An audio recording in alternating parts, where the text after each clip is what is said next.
welcome to the Dallas Plastic Surgery Podcast. I have two very special guests and friends of mine that are here to discuss the weight loss journey and how it leads to a potential interest in body contouring. So, without further ado, I'll introduce Kristen Glass and Arden Ellis, both of whom are Optavia coaches. A very fascinating way to lose weight and then continue to live life over time. First, I would like to ask, what drew you specifically, of all of the different options out there, to Optavia over the different diets that there are? There's a million of them. Well, I think that I was the person who tried every single diet or every single weight loss attempt that you could make. It was once I said yes to this on day like 2 or 3, I felt control over my body and what I was eating. And that's what kept me on Optavia, because I was the person that would try everything. I was 220 pounds. So oh my gosh, I was obese, a young mom. I said yes to everything, but I didn't stick with anything. And it really was day 2 or day 3. I thought, this is different, and this is something I can do for the rest of my life. That early on. I struggle with anxiety disorder and control issues. And there was something about this program that calmed my nervous system that made me feel this routine was like something that I could continue. Is that a common thing among the Optavia patients? It's very common. Really? Because a lot of our clients are mothers, are busy women who are thinking all the time, and our brains are going. So to almost like have somebody that says, hey, this is what you do, here's what you do next. It kind of feels relaxing to not have to be the person making decisions, to have somebody kind of guiding you through that. What about Arden, for coaching? Why did you decide you wanted to be a coach? How could I keep this amazing gift to myself, right? I mean, just like Kristen, I had tried everything over the years, and I didn't have as much weight to lose, but I knew I didn't feel good. I knew I wasn't taking care of my body the way I should, but I didn't know what to do about it. And so once, just like Kristen, on day 3 or 4, I think I started coaching after a week or two, because I was like, wait, I'm not drinking wine every night. I don't need to. I feel great. I have energy. And I finally had the hope that I was actually going to reach my goals and maintain it and have like the structure and encouragement to do so. And I was like, well, how can I not tell my other 42-year-old friends that there's something out there that we don't have to live this sluggish, bloated, puffy, sad, frustrated life? Yeah, that makes sense. And how is Optavia, how is it supporting a sustainable lifestyle change versus it just being a way to rapidly lose weight, which is what I feel is most diets out there are. Absolutely. And I hate the word diet because to me, it's everything we've done before to lose weight, right? It's you do something for a short amount of time and you don't really change anything of your habits or your mindset. You're not really learning necessarily. You're just following a diet. Well, as soon as you're done with that diet, what are you going to do? You're going to go back to your old ways, your old habits, your old mindsets, and inevitably the weight's going to come back on. So what we do is while we're in the weight loss phase, we make it super simple, but we're also learning the new habits about, what we need to be eating every day, how much we need to be eating every day, the importance of blood sugar stabilization. All these things is how we maintain our results long-term, because we've changed our brain, not just what we're putting in our mouth. And so why is it that you don't feel that you're on a diet for the rest of your life? What is unique about Optavia? Well, I don't think you ever feel deprived. That's what it is. Like you are eating, you're learning how to eat to stabilize your blood sugar. I've got PCOS, polycystic ovarian syndrome. So I have insulin resistance. I am always trying to stabilize my blood sugar. Once I kind of got that under control, I realized I can go to restaurants. I mean, you see, I travel everywhere. I travel with her. We go places. I was able to like integrate it into a real life versus feeling deprived or that I was doing something different than everybody else was. Makes sense. And keeping it off, I mean, really has been, I lost 80 pounds 7 years ago and have kept it off since then. So it has been something that I've been able to integrate into my life since then. That will now intro us into segment 2, which is the body changes that come with weight loss. What areas would you say patients notice first? Because I think in plastic surgery, we see all the different yo-yo diets out there. These patients will lose weight either gradually or very rapidly. And there's certain areas that it's fascinating to see. Certain people will deflate in certain areas more than others. But what areas do you guys see in your clients when they're successfully losing weight? Where do you see laxity in tissues where they say, I love how my diet's going, but I almost have this new problem. Oh, yeah. Well, and I know I carried most of my weight in my midsection. And that's very, very classic for any kind of metabolic dysfunction, is that you carry it in your midsection. So our clients, we notice they lose first and fastest and most noticeably in their midsection, which is awesome as a woman, but you do start to feel like things start kind of drooping. So I knew right away, probably week 1, I was like, I started researching tummy tucks. I wanted to know who was going to do it. I knew that my stomach actually felt like it was kind of hanging more as I deflated, and then my arms too. And our clients do, they see a lot in like the midsection, upper trunk kind of area, upper arms, chin, neck. Do you warn them as they're going to be successful on this? Do you kind of give them a heads up? Hey, look, everything's going great. You're losing a lot of weight, but part of the solution is going to be potentially a body contouring procedure? Or do you kind of more say, look, just embrace the weight loss. There's going to be loose skin. Would you say there's I think it's people in both. both camps? I think we definitely talk about it at the beginning, especially for someone who has a decent amount of weight to lose, that you are going to have loose skin, and there's nothing you can do about that, right? Yeah. But the important part is that we're reducing that visceral fat. The skin sagginess is going to happen potentially. And we have options for this. And we definitely talk about your practice a lot because we've all had so much success. Let's talk about that. So as both of you have lost successfully and controlled your just different metabolic challenges, I'd like for each of you just kind of briefly tell us, because you've already posted it, I know you're comfortable with this, just tell us to the listener considering, maybe I would go for that. Some patients think body contouring equals, enormous incisions or just massive surgery and blood transfusion. It's not necessarily like that. Some of these can be a lot more subtle. What surgeries have you had, and what was your experience like? So I had a full tummy tuck, and you might be able to tell better, but I mean, my scar goes from side to side. It's not a small tummy tuck. And like I said, most of my weight was in my middle. So I did a full mommy makeover, tummy tuck, breast lift. We ended up going back in with implants, and I actually did an arm lift too, because I had so much extra skin hanging from the inside top of my arm. My story's a little different. Yeah. I actually had breast augmentation in 2013 after I had my 2 boys. And I think it's all tied into this same discussion, is that, you're proud of your body. It's not a matter of like, oh, I don't like the way I look and I'm just going to go have plastic surgery. It's like, no, my body birthed 2 wonderful boys. But through that, I lost a lot of breast tissue. And I thought, you know what? If I can at least make my bottom match my top again, I can wear my clothes better. Yeah. I can, if I put on a pair of pants or a dress that fit down, my rear end, well, it was too big in my top. So it was more of a practical situation.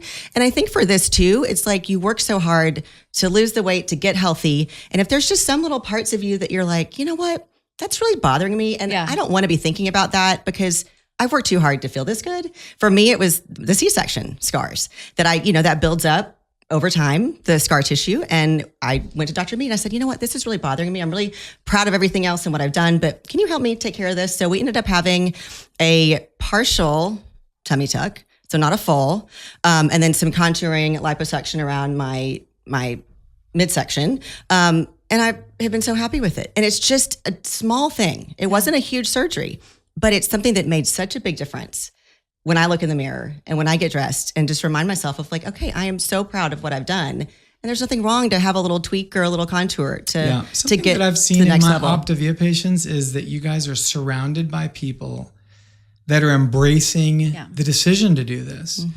And being surrounded by that kind of positivity just makes the whole experience so much better for the patient, rather than feeling shame. Right. Or look, I'm not saying everybody has to announce, one thing is privacy. And then another thing is just openly sharing, yes, I've had a tweak, I've had something done, rather than going through all of the details. The Optavia patients have a full community of people around them just sort of cheering them on, going, oh, you did that? That's great.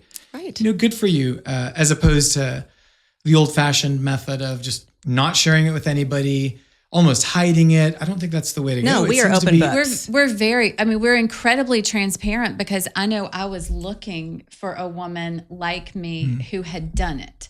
Like, I wanted to hear from that patient her experience. And I mean, I've told you, the mommy makeover and the tummy tuck after weight loss was one of the best decisions I've ever made my whole life. Like, it actually makes me get a lump in my throat, is how important and vital that decision was to be able, honestly, and you do feel good aesthetically, but I did not feel good with extra skin. I mean, it was uncomfortable. It was hard to purchase clothes. It was uncomfortable intimately. Like, this really did give me that version of myself that I knew was in there physically and mentally. I don't think anybody is comfortable. I don't feel like anybody really likes it. You might accept it and allow it. That's a good word, yeah. But I do have some patients saying, no, I'm okay with that. And of course, if the patient says that, I mean, I go with it.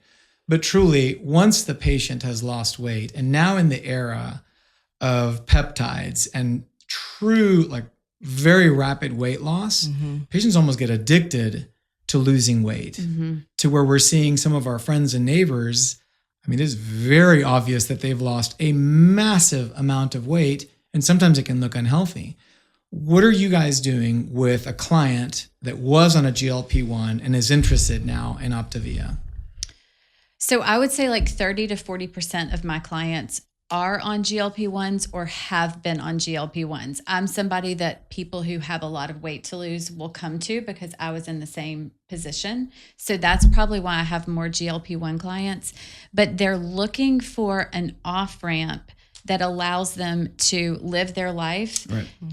And what I love to do, I've told you this before, I love the mindset work of weight loss. I love the mindset work of almost like facing those addictions and those habits and those comforts that made us overweight. We have to do that. The GLP-1s won't do that for a client. Right. So I like to kind of hold their hands and walk them through that part of it so that you can use the GLP-1s as a tool to start losing weight, but you have the resources for the rest of your life to keep the weight off. What percent, Arden, of your clients are either on it, or have you seen a trend? Have you seen it? I've definitely seen it trend down. I've seen clients that were clients of mine for a while, then they got on the GLP-1s, and then they do stop working at a certain point, and then may or may not have gained their weight back. I actually talked to one this weekend, and she said, I'm off the meds, I'm gaining my weight back, I need help. And I said, absolutely, because this is not about, what you're putting in your mouth necessarily. It's how you're thinking about food and how you're looking at food as fuel to fuel your body, right? And until we make those changes, the GLP-1s, any diet that you're on, I mean, even the Optavia fuelings they're a tool as well. But if you really change the way you're looking at how you're taking care of your body, that keeps us sustained long-term. Now, you guys both as coaches, and all of my Optavia friends that are coaches have their kind of own unique style on how they're handling the GLP-1. Does Optavia, or do you guys manage Optavia? Is it one of the instruments that you're using, or do they come in, somebody else is managing them for that? The Who's GLP-1 prescribing the GLP-1? They're practitioners. So they're doctors or med spas or wherever they're getting. Are you going to try to get them off of it? I don't attempt to get them No. off of it. I want to be someone who can walk alongside of it. I know that everyone's goal would be eventually to be off medicine. You don't want to be on medicine the rest of your life. I agree. But I want to be a partner with them while they use that tool along with our tools to be able to be healthy for the rest of their lives. It's a personal decision for them. So we're just their partner, right? Yep. Depending on what they want to do, we're going to be there to support them regardless. It's similar for me. I think it depends on the different practice. But I told you guys before the podcast, I think my number, and I'd be curious to hear what Allison thinks the number is, but I think it's got to be 80%, maybe 70% of the patients out there are either on it, or if you include have been on it, good grief, it is way, way up there. Now, it might be because our clientele is slightly different, but I think it's fascinating.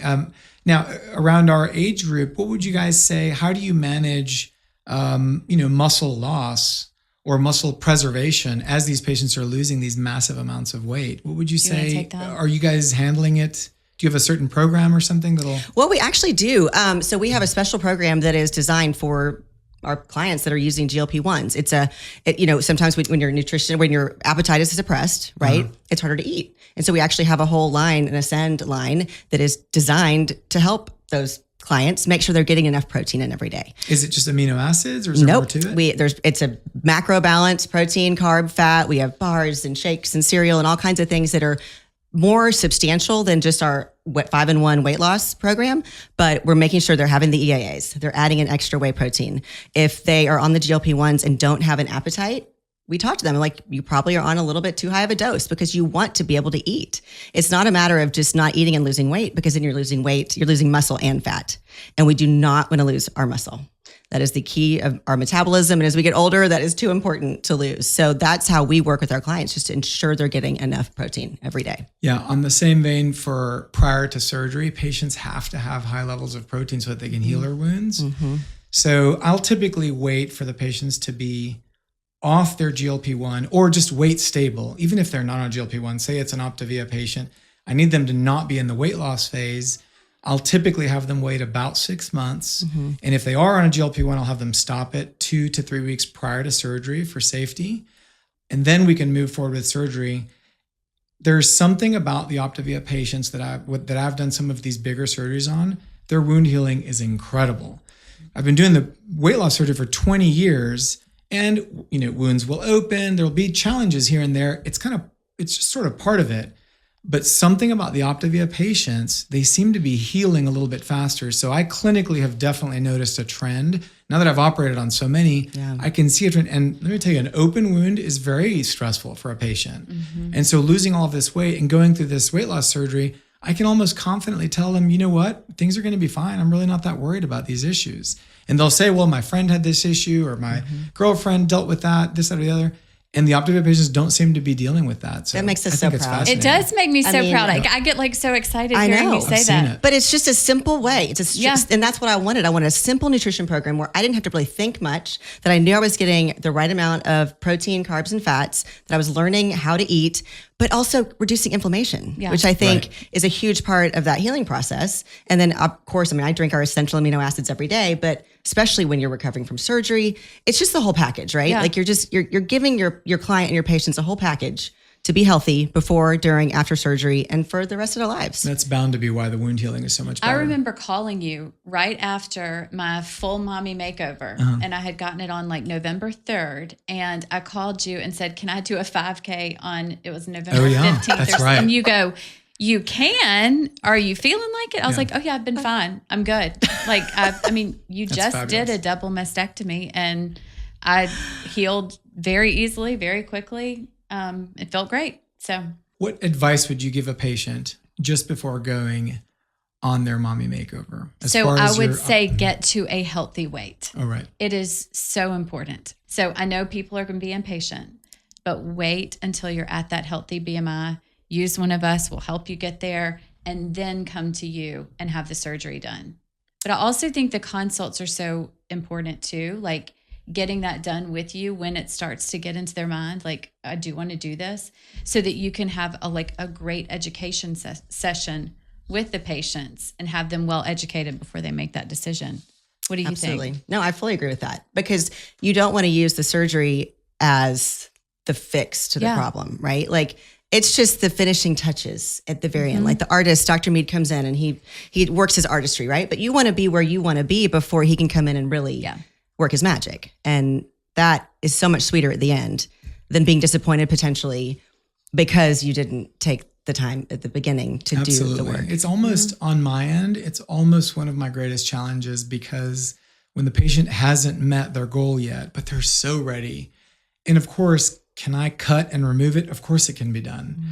But the reality is, if they're going to successfully lose that weight at any point in their life, you want the body contouring to be done pretty much when the goal has been met. Tissues are loose. They can stretch more. You can tuck things away much tighter, much more snug. The surgery itself is easier. There's less inflammation. All of that affects, tissue laxity and how I can work with it pretty significantly. So I agree. I think that reaching that ideal weight, whatever that number is, by the way, because when we look at charts, I don't know if you guys see this, you look at charts, and some of those charts, they're ridiculous. Some of these patients will never reach that. They've had bariatric surgery, GLP-1s, Optavia, all of it, and they still haven't met that weight. And you're looking at them, they're fading away. They're so thin already. So the charts don't necessarily work. I think each patient can kind of tell you, this is kind of what my weight is, or maybe I'm 8 or 10. I rely on the patient's story a lot more than I rely on any chart or even the BMI or the number. But like you said, sometimes they've just accepted something because they think they can't lose it. And in fact, they are able to. You just have to be patient that with person. it. I was absolutely. And we've that actually person. started using more of like the DEXA scan to see where they are versus the BMI chart, and not getting caught up in the number on the scale, because that doesn't really tell us like, well, what is that number? That's interesting. Yeah. Well, the DEXA scan, we want our clients to go do that themselves, but we actually help them with a Renfo scale. It's $20 on Amazon. It's great. And it's not perfect, but it gives you a really good, clear picture of your body fat percentage, your skeletal mass, your lean mass, your body water, and your visceral fat. And so as long as our clients, those numbers are going down, that's really more important than the BMI chart or just the number on the scale. You know, we want to make sure we're losing body fat and not muscle. What would you say is one of the greatest misconceptions to weight loss? I would say that patients think, do you already have an answer? I don't interrupt. No, I want to know yours. I want to hear yours for sure. That patients think that exercise is what's going to make them lose weight. I find now, if you're doing sweaty workouts, sure, you're going to burn it off. There's going to be, but I think just intake. I feel like that's what the GLP-1s have proven. You can rapidly lose weight, whether you're exercising or not. People just aren't eating as much. Yeah. Maybe they're vomiting, maybe they have illness. Or if they just control what they're eating through the Optavia program, they're going to lose that weight if they stay disciplined. You know, Rebecca Sodek talks a lot about it. Just discipline, get back on it. She's like Goggins. She's amazing. Yeah, she is. She honestly is. And, you know, the fact is exercising not necessarily is going to be what does it. While exercise, I think, is critical for your vitality, health, being youthful, right? That's one of the bigger misconceptions. What do you guys hear? In other words, I want to lose all of this weight. I'm going to be happy when I do, but that's not necessarily how it goes. What is it that you guys say? I hear that too, but I mean, I'm a child of the 80s, right? And we heard growing up, you know, just eat less, exercise more. That's how you lose weight. But I can tell you, when you're in your 40s and beyond, that is not how you lose weight. Because when you're not eating enough, your body's holding on to everything and you're frustrated. You're like, I'm not eating. Why am I not losing weight? Well, it's because you're not getting enough nutrition for it to let go of what it needs to let go of. And so that's something I have to work through with my clients a lot.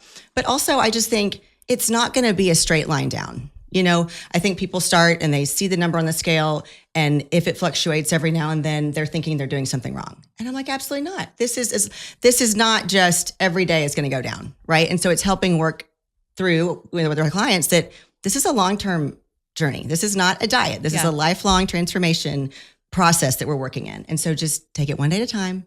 But as long as you're committed to this, we're going to get to where we need to be, you know?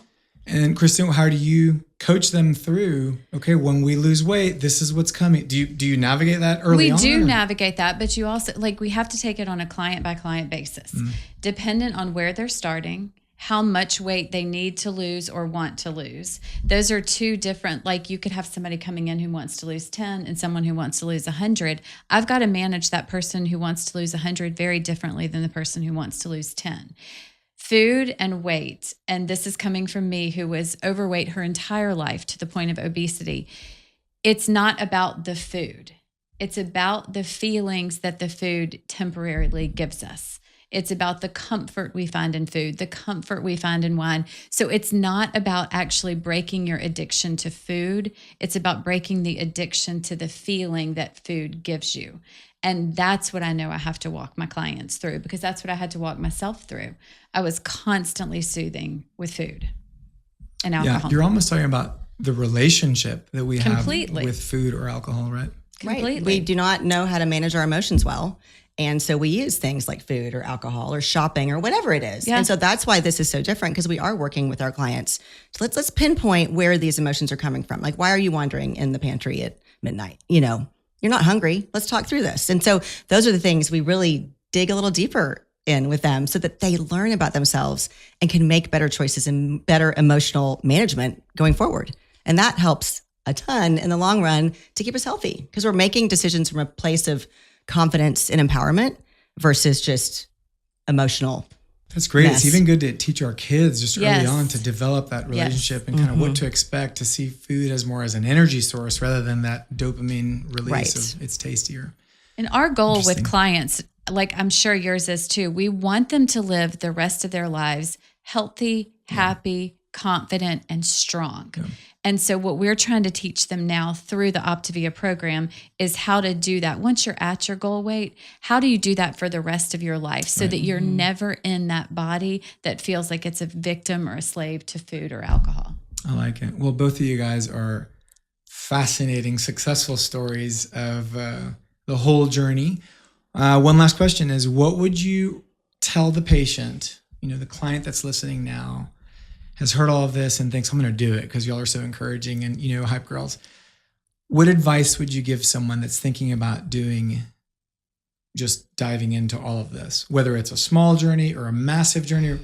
What's the one thing that you would say, I would love to tell my former self before having gone through all of this, just this one bit of advice? Mine is that you can get to a healthy weight is part of it. But then with you being here, I would also want your listeners, I would want everybody that I talk to know that there are options with plastic surgery to kind of complete the loop on getting your body to how you want to feel. It's not just about how you want to look. It's how you want to feel in clothes, how you want to feel exercising. Like, do not close the door on any options. Yeah. And for me, I have loved every result that I've gotten, and the surgeries have been so much less scary than I thought they were going to be. And I'm, thrilled with my results. And we've become great friends. We have. Well, Arden? I would just tell the client, you can do hard things. Yes. I think as we get older, we just give up on ourselves so easily and so quickly. And I think that was one of my most frustrating things of just trying to lose 10, 20 pounds for 10 years is that I just quit on myself because I didn't have the accountability, right? And so Kristen's my coach. We have a great support system.